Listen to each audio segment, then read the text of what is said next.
All right, everyone, welcome back into another Prize Picks video and Underdog video. Going to be touching on the top prop bets for this week 7 slate. So just going to be going off the 9 to 5 Prize Picks cheat sheet to start the day. The first one is definitely going to be an interesting one that we were seeing as kind of the best bet on the board. That's going to be Latavius Murray for over 5.5 receiving yards. The interesting thing about it is we have to look at that kind of running back situation. We know that Damian Harris is going to be out in this game. They did, I believe, they signed Ty Johnson onto their active roster, the former Jets running back. That's not really a big deal. So it's really going to be James Cook and Latavius Murray seemingly splitting the workload. And that's kind of what we saw last week, where Murray had 47.5% of the snaps. And then you also had James Cook in about 50. Now, I do think that we're going to see a little bit more of Cook this week than Murray. At the same time, when we look at the game preview here from the ODDSJAM Sportsbook view, we can see that the Bills are going to be 7.5 point favorites in this game. Okay. And so with that, I think we could see more of Latavius Murray actually just rushing the football a little bit more. But all in all, we look at this prop, we have seen that he has hit it in 4 out of the past 6 games. And now you're going to give him a few more snaps. That is a little bit intriguing.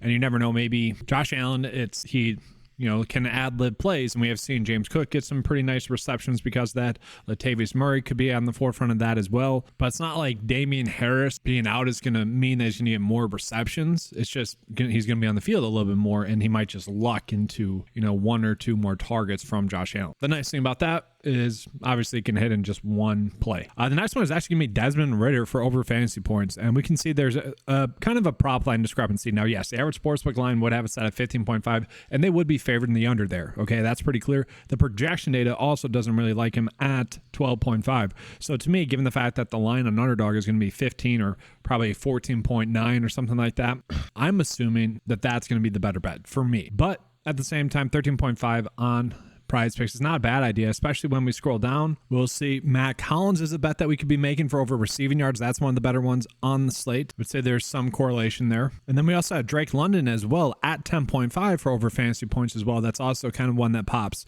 as well. So we got 2 prop bets that I would say correlate pretty heavily with Desmond Ridder. Now, yes, Desmond Ridder, we do know that, a decent amount of his production thus far this season has come from rushing touchdowns and a little bit just rushing in general. That's 6 points right there. That's not the equation here. The Bucs defense has been a little bit more tough. The assumption is that the Falcons are going to have to throw in this game. The assumption is that the Bucs are going to be ahead in this game, and that's actually just double check that. Yeah, Tampa Bay is 2.5 point favorites. So it does make sense that with Ridder having to throw the football a little bit more, that you could stack him with both Drake London for over fantasy points and also Desmond Ridder. Now, I'll take a peek at Matt Collins as well. Matt Collins, he has been more involved recently, and so to get his prop line, to me, at only 12.5 receiving yards, that seems to be extremely low. I mean, just look at his past 3 games, 41, 29. He had 3 targets in this game against Jacksonville. Didn't get there, 23, 60, and 31. Now, why are we getting this line? Well, they did bring on Van Jefferson, and let's see Van Jefferson snap 26. And so I think everyone is thinking that, we're going to see Matt Collins continue to fall off snap count wise. That could easily happen, don't get me wrong, and it probably will. They have been going with just a lot more 12 personnel, heck, 22 personnel at times, where they're just having Drake London out there. But just given the fact that he has consistently done it and the data's kind of telling us to bet the over there, I don't mind it. I do expect Van Jefferson to kind of eventually be the receiver number 2 in that offense. Whether that matters or not, we'll see. But really, to me, these bets that we are getting, and I'll touch on Drake London in a second here, is going to be dependent on that rushing game not being that successful. Now, Drake London here, guys, he has been targeted heavily, okay? Every single game except for that first game against Carolina, where we all know you want to rush the football against Carolina. He has had over 6 targets, 7, 6, 7, 9, and 12. Just great. Last week, he was the top prop on the board for over fantasy points, and I would still say pretty good bet. I like those 2 together. And then from there, we are going to see that JuJu under really 19.5 receiving yards is going to be a good prop. Vegas is already kind of saying that at 18.5, we should be betting the under. The thing with JuJu is that he has looked bad. He's going to be coming back from a concussion. We already know that game's probably going to be ugly, but we also know it's probably going to be a game in which they are playing from behind. Now, let's call it out. Coming back from a concussion, practice in limited fashion. It's kind of just like a week thing. Player gets a concussion, takes a week off, then they're good to go. So we're kind of expecting both of them to be active, both Demario Douglas and also JuJu. Now, it did seem like Douglas, really the last 2 weeks now, it seemed like he was going to start to take over for a bigger role. That has not come to fruition. I will say, though, negative game script, I do think we're going to start to see Demario Douglas play more and more, and I think that'll come at the expense of JuJu. And so we have seen he is just really, since the first 2 weeks where they had to throw the football a lot more, 5, 14, and 6. Okay, just not being productive in the receiving game, and that's mostly because they've been trying to rush the football as well, because they kind of need to, because JuJu's washed. So yeah, I don't mind the idea of betting the under here. Moving on to the next prop, we got Rachaad White for under 3 receptions. This is one where Vegas is heavily favoring the under at about 3.3 on average. The projected data has it set at 2.7. Now with White, I do want to point out that this is going to be one of his more difficult matchups of the season thus far, but basically every single game he's had 3 receptions in all of those games. And he is still kind of getting a lion's share of the snaps. Like, we're not too worried about him losing snaps. I've been pretty disappointed in Sean Tucker. I thought he'd be someone that would kind of step up into a bigger role. Didn't look good. We have seen Keyshawn Vaughn get a little bit more work there, but to me, it is going to be his role. Now, the biggest reason as to why you would want to bet the under is the fact that the Falcons have only given up 15 receptions to opposing running backs thus far this season. That's through 6 games. Some of these teams have only played 5 games. So that's the biggest appeal. And, whether or not it's going to be a push or this hits, it still is seemingly a good bet. And I would say probably more likely to be a push than to be a bet that we can go in on, but still a very good prop bet there, I would say.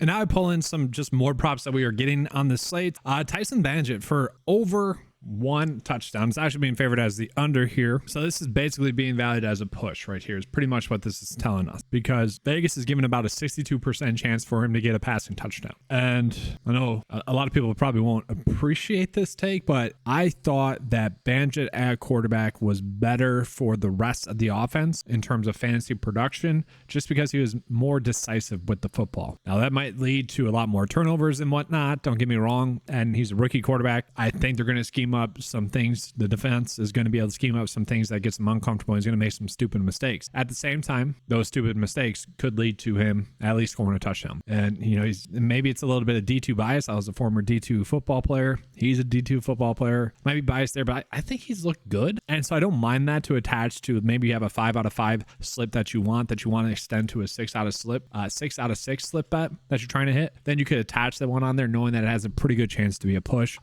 You would bet the under there though, just as an FYI, knowing that's most likely going to be a push. Same thing with Gardner Minshew, who really did not look good last week. So that's going to be up to you guys if you want to roll with that. We see Latavius Murray. This is a fascinating one. So I already mentioned Latavius Murray in the receiving game. I expect him to get more work, but we can see the average Vegas line really does not like the rushing yards for him. So this is a prop that I kind of expect to get adjusted as the week progresses, but you could certainly bet the under here. And then from there, I'm not sure how you guys feel about this one. Najee Harris for over 9.5 fantasy points. I'm not touching the Brian Robinson one. I don't love that one.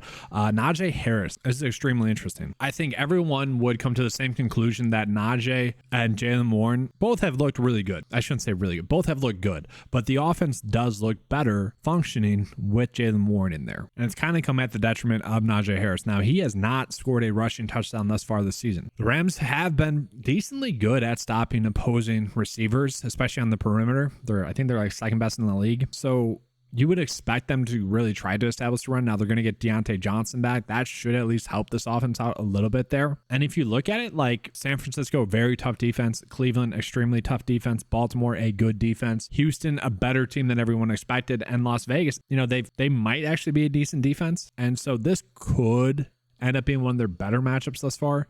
We're not expecting big things from him, and I'm probably not touching the over fantasy points there.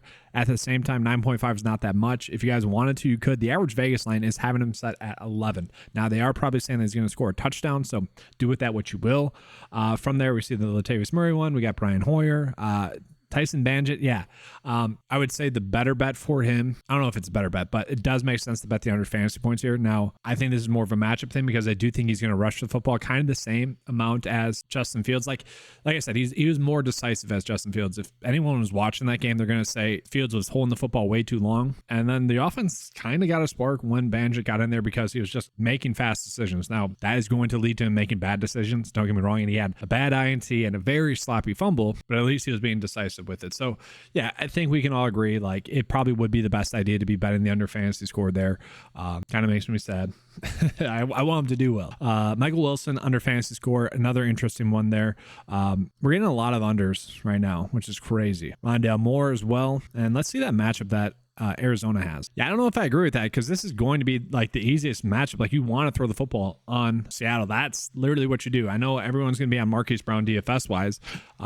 That's probably the correct move. But Michael Wilson, he's going to be playing a lot of snaps, and if he's playing that much, I do expect him to be involved. Now, I know that this one was fantasy score for him at 7.5. But let's just look at it. I like to use DraftKings scoring because it's just easier. 4 out of their 6 games, he's been able to get the over thus far. We go in and take a peek here at his snap counts. They're just going up, guys. He's going to get like about 90% of the snaps. And so I do like staying away from this one. Okay. Same thing with Rondale Moore. Like, I think he's going to be more involved. This is going to be a pass-heavy script, so I don't want to touch that one. Another interesting one that I probably don't want to touch, and it's really just, what do you think is going to happen in the Chicago game? I probably will run out some sort of correlated slip where Banjit under fantasy points, Deonta Foreman under fantasy points, just because that is what it's kind of telling us to do at this point. So I probably will be writing that out, but just kind of want to footnote that for you guys. The reason why I kind of might want to stay away from this one, other than a stack, is personally I thought Foreman looked good. You had Banjit scoring a rushing touchdown last week. I thought they easily could have just given that to Foreman. Now, he had a kind of a sloppy fumble, but it was also a pretty just good defensive play. Going against Chicago, or going against the Raiders, you are going to want to try to run the football. And yes, they're going to have Travis Homer back. He's probably going to be the third down running back, and he's going to get a lot of checkdowns and whatnot over Foreman. But if we can get like 2 or 3 catches out of Foreman, I would like that. And I do think he's going to get a lot of rushing attempts in this game. But the reason why the under is being expected here is because he's probably not expected to score a touchdown. It's probably a very low likelihood for that to happen. Justin Herbert under fantasy score gets his toughest matchup kind of on paper thus far.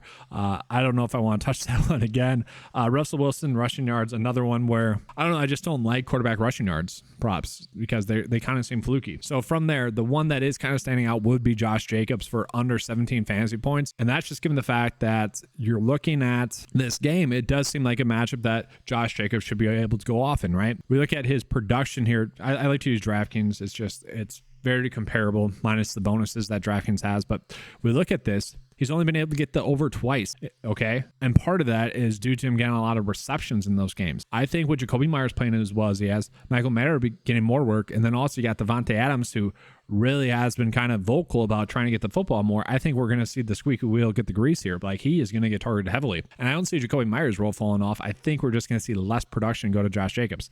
Now, Josh Jacobs could score 2 touchdowns. He could still get a couple of receptions and maybe bust a couple of big runs. But all in all, I do see this being a game in which we could be betting the under there. Jordan Love rushing yards, I don't want to be touching that one. We got Puka Nacua. We got 2 for Puka Nacua. This is fascinating. So we already saw at the start of the week, Puka Nacua for over 59.5 fantasy point or receiving yards was one of the better props that we were getting. Well, now we are going to see that because of that, we're seeing fantasy score is going to be a good one.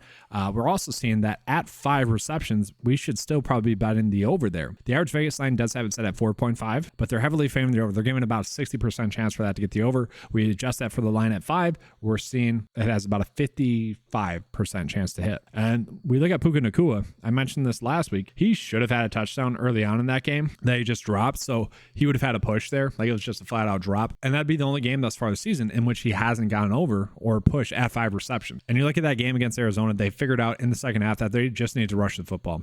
Okay, now this game against Pittsburgh, their weakness is going to be against the pass. And you look at the running back situation for the Rams, I think we might just see them throw the football a ton.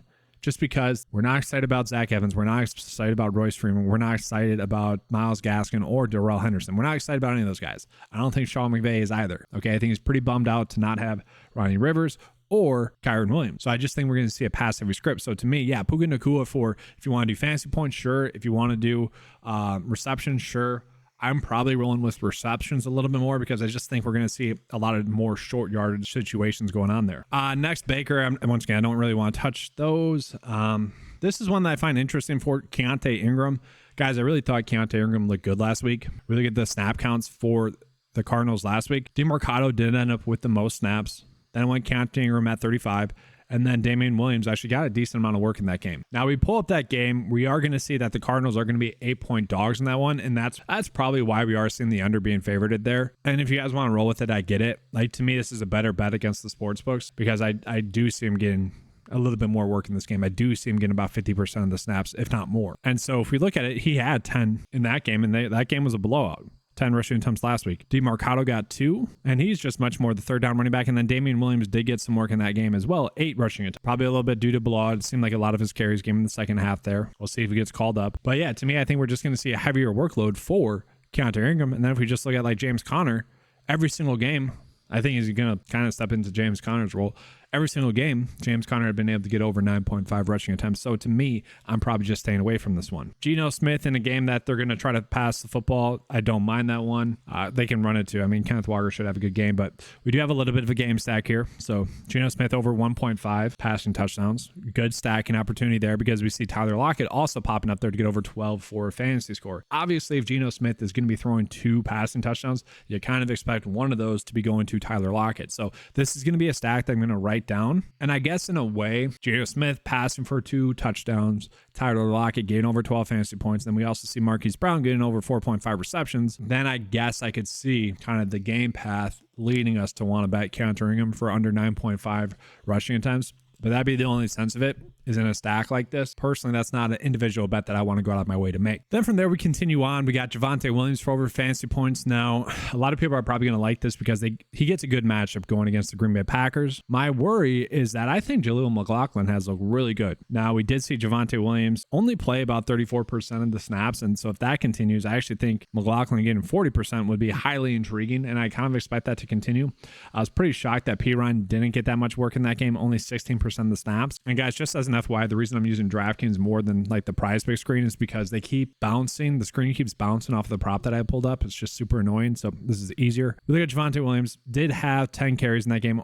But we look at his game log, like really hasn't been able to get the over there. And like I said, I do think it's more going to, I think we're going to see more of McLaughlin. He's looked good, looked dynamic, looked like a big playmaker. And so that'd probably be the bet that I would want to roll with more if we get it. So yeah, I'm not touching that bet. That's one where the day is saying one thing, I'm seeing another thing. And then that's kind of it, guys. Like I do like Jordan Love for over fantasy points. I think that's going to be a good prop. Almost like that better than the over passing yards one that I mentioned earlier in the week. Now, I did really like Christian Watson at the start of this week, and I don't want to backpedal on that. I still think he's going to be a good bet, but we have seen this line fluctuate. It was at 48.5 at one point, 52 0.5, and now it's up to 53.5. The issue that I have here is that Patrick Surtain could potentially be shadowing him. He's done a pretty good job against receiver number ones. He's done a really good job at covering the perimeter. And so if that occurs, if we see Surtain shadow Watson, then Romeo Doubs should be the one that has a really good game. And also Luke Musgrave should be the one that has a really good game. And then that's kind of it. Let's just take a quick peek at Underdog, and then I'll be getting out of here showing you guys kind of my favorite bets for this week. So Underdog, we are seeing Isaiah Pacheco for over fantasy points is going to be a much better bet there. By all means, go to make that if you want to. We see Javonte Williams. I think that does make more sense on on Underdog. Christian Watson, I don't mind that. The thing with Christian Watson is we have no idea how his production is going to come. We just know that it's going to be there. He is someone that I mentioned this on a tweet that I put out. And also, just as an FYI, guys, yesterday I was struggling to find a bet, and it was Flex Friday. Couldn't find any. I ended up running out these two. It was basically middling there, and one of them ended up cashing. I just bring that up because, make sure to follow the Twitter account so you can, see stuff like that. But he has averaged like 14.7 points in a half point PPR in games that he has played over 70% of the snaps. So whether that comes with a lot of receptions, whether that comes with like a rushing touchdown, a receiving touchdown, just big yardage, it's just expected that Matt LaFleur is going to be able to find ways to get Christian Watson the football. So I actually don't mind this over here. We have another good one still there with Puka. And so we have some pretty good slips that we can build out here, I think. Let's go ahead and show you guys the two bets for each site. So for Underdog, here's a slip that you could run out. Isaiah Pacheco playing about 60 to 70% of the snaps, going against the Chargers, who is a team that you can rush the football against. Kind of a touchdown dependent prop there, but we saw that was one of the best prop bets that we have available on the slate. Christian Watson, we don't know exactly where his production is going to come, but we do know that he is someone that is highly productive. Over the 7 games in which he has played in over 70% of the snaps, he has averaged 14.7 fantasy points and a half point PPR, which is like top 10. And you get a good matchup against Denver. The only worry is Patrick Surtain potentially having shadow coverage against him. And then Puka Nacua over 5 receptions. I think this one has a really good chance to be a push. At the same time, we look at his game like he should have had over 5 or more receptions in every single game. Last week, he did have a drop, which meant he only had 4 receptions. This should be a pass-heavy script, though, with the Rams not having any of their running backs act. Let's go ahead and show you guys the PrizePicks prop bet. So here we go. Here are the best prop bets for PrizePicks. I like this one just because we can stack it there. Drake London for over 10.5 fantasy points. That would correlate with Desmond Ridder being able to get over fantasy points. Desmond Ridder has been very hit or miss. Like 4 out of his 6 games, he's like terrible. A little bit of a worry there, especially going against that Bucs defense. If you guys want to pass up on that one, I get it. Two other ones that we saw that were good EV bets were Rachaad White for under 3 receptions. You could place that in. Probably a chance that that's a push, but against Atlanta, who's only given up 15 receptions this season, that is seemingly a good one. JuJu for under receiving yards just hasn't looked good thus far this season. Patriots have been trying to run the football a little bit more frequently, just trying to get their defense some time to rest, kind of control the game. And then also you have Demario Douglas looking like he could get more work. And then Puka Nacua for over 5 receptions, where I saw that on Underdog. It's a pretty good bet. And then just going with this kind of game stack as well as mini game stack, I like that. And then Jordan Love, just kind of continuing with him. He's been able to hit this in every game but one. Going against Denver, I kind of like that prop. And I like the fact that he's been rushing the football a decent amount there as well. That's going to be all for this video. Make sure to give a like and subscribe. Also hit that notification bell so you guys aren't missing out on any good EV bets. Do want to call out that this data sheet is something that consistently updates throughout the week, and we'll be updating on Sunday a lot, so don't miss out on the best prop bets there. If you want access to that, head on over to 905sports.com. It's going to be available for just $10 a month. That's all. Let's have a good slate, and as always, let's keep cashing.